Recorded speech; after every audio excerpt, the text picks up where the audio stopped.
y'all? It's your favorite, your boing, boing, your favorite, your boing, low, your favorite, your blicky, your favorite, all that. And a bag of chips, and I got me a new jacket. A new jacket. You know what I'm saying? Hold on. Y'all gotta see this whole motherfucking thing. Look at it. Yo. Come on. Yo, it's tough. I know. It's tough. Them niggas the fucking drip, man. You crazy? Yeah, my nigga. Look at the fucking drip, man. Hold on, let me take a picture of my son real quick, son. Hold on, B. Hold on, yeah. Look at the fucking drip. Yeah. Look at the fucking drip. Y'all know it's fucking fly. You shit me? Is you shit me? My son got the Denver Nugget jeans. Is you fucking shit me? You wish your SP dressed like. No, let me stop. Anyways, let me get straight into the video. Need coaching links below. Let's talk about something that I think is overlooked, underutilized, and misunderstood in a lot of aspects. Because there's so many people saying so many different things, and I'm gonna just speak from my experience and what works for people. Yeah, I thought I had another word to say for that, but let's hop straight into it. Today we're going to talk about the importance of shutting down negative thoughts. So, everybody kind of overcomplicates manifesting, and they subtly hold on to this victim mentality by allowing intrusive negative thoughts to essentially whoop their ass. Now, there are certain circumstances where I understand why you're doing that. Like, if you're dealing with the death of a family member or something more serious, take your time in getting over that. But when it comes to like changing your beliefs around relationships, money, the things that people are typically manifesting, friendships, confidence, all of that. Y'all got to stop victimizing yourself and letting those thoughts persist, because a lot of the different metaphysicians or people who started the whole thing about teaching law of assumption, such as Florence Scovel Shinn, Neville Goddard, Reverend Knight, Joseph Murphy, they all talk about shutting down these negative thoughts. They're not the ones saying, oh, you know, you feel them and let them pass. If that's worked for you, then keep doing that. But if you're on this video, I'm going to assume you want advice, right? And for y'all who are like, why is my manifestation taking so long? Why am I constantly dealing with negative thoughts? Blase, blase, blah. Why am I getting hot and cold behavior? Why do I kind of get part of my manifestation, but not the whole thing? This is why. Y'all don't put the negative thoughts to rest. And what I mean by that is constantly correcting them until your new story becomes the assumption. If you're entertaining negative thoughts, intrusive thoughts, letting them get a reaction out of you, letting yourself dwell in the negative state, negative thoughts, you're going to fuck yourself over. This is my opinion. You don't got to take it word for word. But if you're allowing yourself to stay in a victim mindset like that, good luck. Because what people don't realize is you have control over your mind. And most people don't think about that word or that phrase when we say control yourself, control your mind. Who is in the possession of the mind? You would say, I am. And if y'all don't know, I am is the name of who. If you know, you know. If you don't know, I'll let you do your research. But believe me that when you say I, before you say I am John, I am Bill, I am this, I am that, I am the other, you are declaring yourself to be. And that sense of being is God. That's God. Now what are you going to put on it? I am is the self-definition of God given in the first commandment. I am the self-definition of the infinite, the self-revelation of the infinite. The first commandment reveals God to be I am. Who is I am? I am is infinite, unconditioned self-awareness. I am is formless self-awareness. It is by thought that we condition the unconditioned God. It is by thinking that we form the formless God. You have control over your mind. You have control over the self. And once y'all realize that, you will correct those negative thoughts with authority. And I wanted to get off my little rant, but just to back it up what I've been saying, because some of y'all don't take what I say to heart, and that's cool. You feel me? I know what I be talking about. But sometimes I know it's better to back it up with people that y'all trust or that y'all hear about a lot.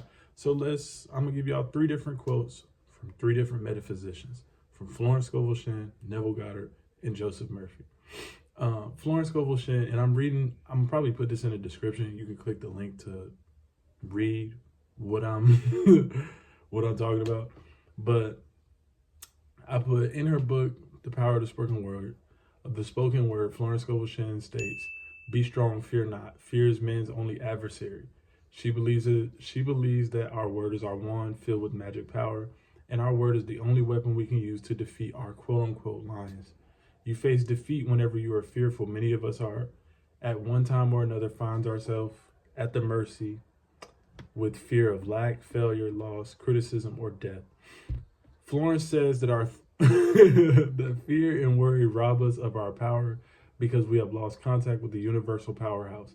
It is that then the lion of apprehension stalks us with thoughts like, "It's too good to be true," or "It will never last." She goes on to say, fear is inverted faith. It is faith upside down. When you are fearful, you begin to attract the things you fear. You are magnetizing it. You are hypnotized by the race thought when you are afraid. And that's why the very thing that we fear is attracted or magnetized to us. The only way to throw the lion off our scent, she's using metaphors, by the way. Basically saying the only way to get rid of negative thoughts is by facing it and answering every negative thought with a word of authority. So she also says, infinite intelligence has given us rules to go by for controlling conditions through thought and word. 2 things. You must be wiser than your enemy thoughts, which means pretty much the same thing as the second one, which means you must answer every negative thought with a word of authority. Wiser than your enemy thoughts is really just seeing that a lot of your negative thoughts are illusions. They're just programming that you were given. A lot of those thoughts that you think are yours are programs that you were given, or things that someone else told you, your parents, your teachers, your family members, siblings, if you got older siblings, stuff that other people told you that you internalized as truth. And your brain is so tricky, it'll internalize it as your voice because it views this as a safety mechanism. I put this in, I don't know where I put this, if this was like the law of assumption guy, but I was basically saying that like what people tell you, or how they tell you life works, your brain internalizes this as a how-to for life. So it internalizes it with your own voice. So you think that it's you telling yourself, "Oh, I'm not good at manifesting. Nobody will ever love me. I'll always be broke." These are just things that someone else told you and you internalize as your own. So that's what it means when she says, be wiser than your enemy thoughts. Realize that they're not your thoughts. They're not you. You are the observer of the thoughts. Therefore, you can answer the negative thoughts with a word of authority. So she gives an example. Negative thoughts say, business is dull, money is scarce. You immediately reply, my supply comes from God and now appears like mushrooms overnight, right? She also says, you're not appreciated. You'll never be a success. You answer immediately, not waiting, "Oh, I'm gonna let the negative thought pass." This is why I say, shut them bitches down. The same way y'all wouldn't let somebody come in your house. Ladies, y'all wouldn't let somebody come in your house and call you, punk ass trick and XYZ, kind of punk. Big booty house, help with it.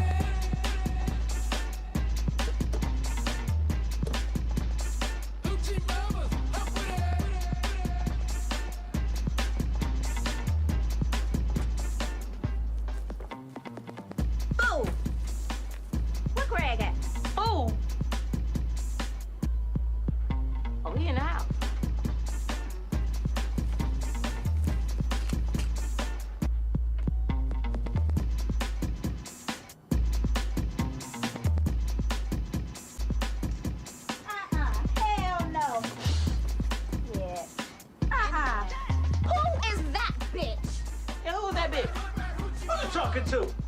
Nigga, I'm talking to you. Same thing with dudes. Y'all wouldn't let some dude come in your house, tell you, oh yeah, get the fuck out the way, bitch ass nigga. Kick their feet up and tell you how it's gonna be in your own house. You motherfuckers! What the fuck is this? You motherfuckers! Can I help you, sir? Yes, what is this? Huh? This is whack! I can't get jiggy with this shit! Give me my damn money back right now and I don't have no damn receipt. You know you're fucking with. Bishop Tudo? Try again, motherfucker. Winnie Mandela's a little... Try again, motherfucker. Just an ugly ass black dude. I go post on this motherfucker. Man, you better get your hostile black ass out of here. Yeah. Oh shit! Oh shit! Oh shit! Don't hit me! Don't hit me! Please, it's John Blaze. I can get jiggy with you. Get your ass out of here. I'm just a bitch ass nigga. Don't hit me, please. I'm sorry. You feel me? So, but yeah, the other example she gave, I got on a little tangent, is you're not appreciated, you'll never be a success. You immediately reply, God appreciates me, therefore a man appreciates me. Nothing can interfere with my divinely designed success. She says, lastly, you may have to keep up with this for a while, but you will finally win out. She tells us the truth must prevail. The truth is whatever you tell yourself. You feel me? So, yeah, that's example number one from a great metaphysician, which is Florence Scovel Shinn. The second one is Neville Goddard. And I'm reading it straight off the hip, so and y'all probably heard this before. I could just insert the clip, and I think that's what I might do. I'm gonna insert the clip for the Neville one, but all of these are essentially the same. They're telling you the same thing I'm telling y'all, but some of y'all don't get it until I use examples like this. So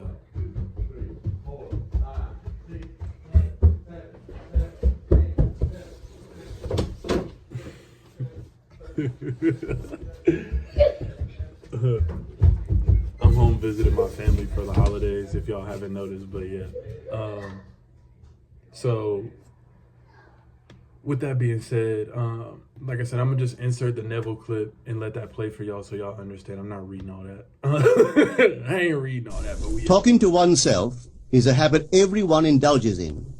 We could no more stop talking to ourselves than we could stop eating and drinking. All that we can do is control the nature and the direction of our inner conversations. Most of us are totally unaware of the fact that our inner conversations are the causes of the circumstances of our life. We are told that as a man thinketh in his heart, so is he. But do we know that man's thinking follows the tracks laid down in his own inner conversations? To turn the tracks to which he is tied in the direction in which he wants to go, he must put off his former conversation, which is called in the Bible the old man, and be renewed in the spirit of his mind. Speech is the image of mind. Therefore, to change his mind, he must first change his speech. By speech is meant those mental conversations we carry on with ourselves.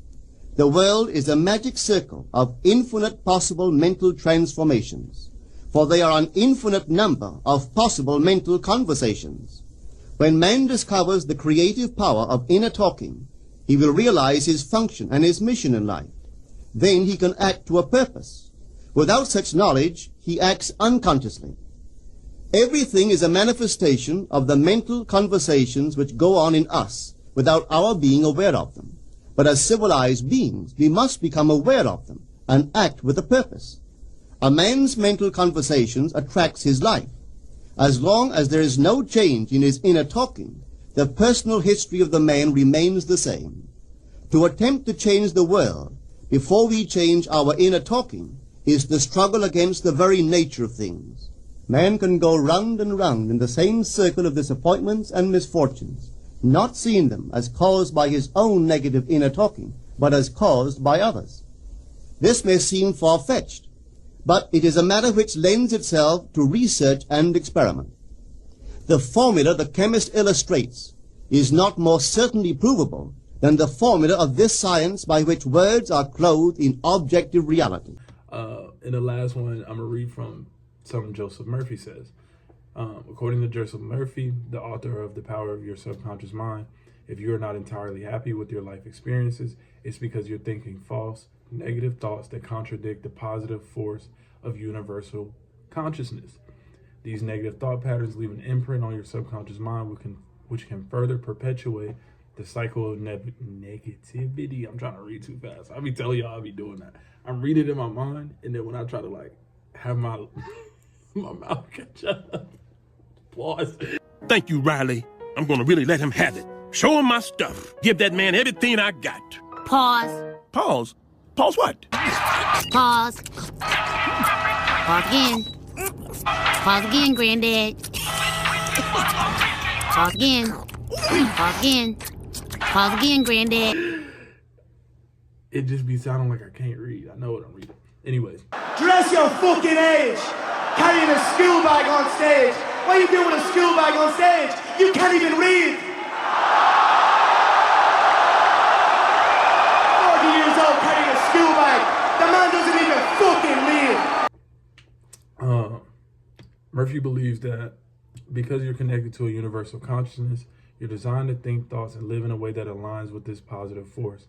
Consequently, your natural state is one of health, vitality, bliss, and forward motion, because these are natural byproducts of this positive force. Sorry, my low battery sign, whatever came up.